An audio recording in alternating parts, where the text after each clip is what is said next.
Comme on a vu dans la vidéo au sujet des 73 sectes dont seulement une sera sauvée, liée aux 72 faux anges déchus de la Kabbale, liés aux 72 démons de la Goétie, liés au placement 72 de la sourate les djinns, la ruse du diable est certes faible. Car que ce soit à partir de la Torah, de l'Injil ou du Coran, il a établi un même système à partir de ces 72 généraux. Dès qu'un groupe dévie, il place un soldat sur celui-ci et s'ensuit la formation d'un nouveau schisme au travers duquel le diable et ses suppôts seront servis et adorés. N'étant pas divisé contre lui-même, il travaillera donc à établir une rivalité entre ces sectes qui ne desservira pas son dessein tant au temps court qu'au temps long, car je le répète, une même conjecture ayant égaré au passé peut être réceptionnée au présent et trouver sa finalité au futur. Rappelons-nous qu'il a un délai jusqu'à la résurrection et qu'il a déjà rendu vraie sa conjecture envers bien des générations.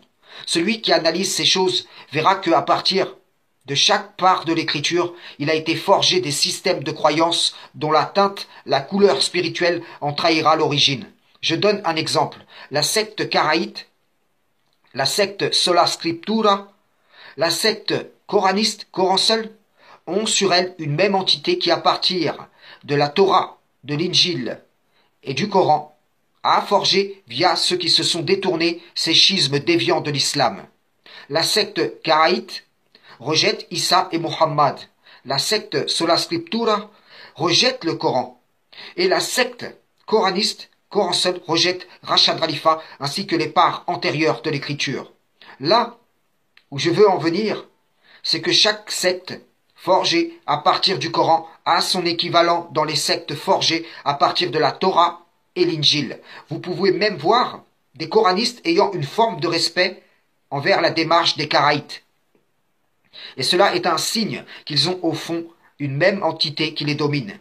Après cette courte introduction, j'en viens au sujet de ce jour, qui est une croyance pouvant être étendue chez les gens du judaïsme, comme du chiisme ou encore du sunnisme, afin de donner un exemple réel de ce que j'avance ici.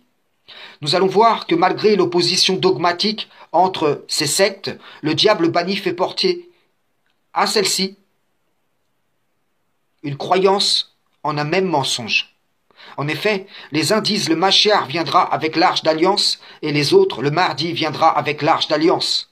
Via leurs traditions respectives est véhiculé ce que leur part d'écriture réfute. Sourate 2, verset 248. Et leur prophète leur dit, le signe de son investiture sera que le coffre va vous revenir, objet de quiétude, inspiré par votre Seigneur, et contenant les reliques de ce que laissèrent la famille de Moïse et la famille d'Aaron, les anges le porteront. Voilà bien là un signe pour vous si vous êtes croyants. Ici, il s'agit simplement du rappel d'une prophétie de Samuel concernant la royauté de Saül, une prophétie déjà réalisée dans le passé. Au passage, vous pouvez constater que le Coran atteste de la formation de deux familles à partir des deux frères que sont Moïse et Aaron. Et ceci est une des preuves que lorsque Marie est appelée sœur d'Aaron par ses proches, cela est un rattachement à la famille d'Aaron. Voyons dans le livre de Samuel ce à quoi renvoie le Coran. Rappelons simplement au préalable que les Philistins s'étaient emparés de l'arche d'alliance, mais qu'en voyant les maux qui les atteignaient, ils décidèrent de la renvoyer. 1 Samuel 6, verset 12.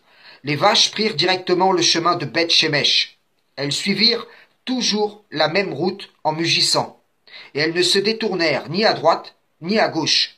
Les princes des Philistins allèrent derrière elles jusqu'à la frontière de Beth-Shemesh. Ici, on apprend donc que les anges conduisirent les vaches afin que s'accomplît ce qu'avait annoncé Samuel et que le Coran rappelle. Jérémie 3, verset 16. Lorsque vous aurez multiplié et fructifié dans le pays, en ces jours-là, dit l'Éternel, on ne parlera plus de l'arche d'alliance de l'Éternel. Elle ne viendra plus à la pensée. On ne se la rappellera plus. On ne s'apercevra plus de son absence. Et l'on n'en fera point une autre. Voyez-vous, la prophétie même contredit les traditions de ces sectes qui convergent dans le dessein du diable.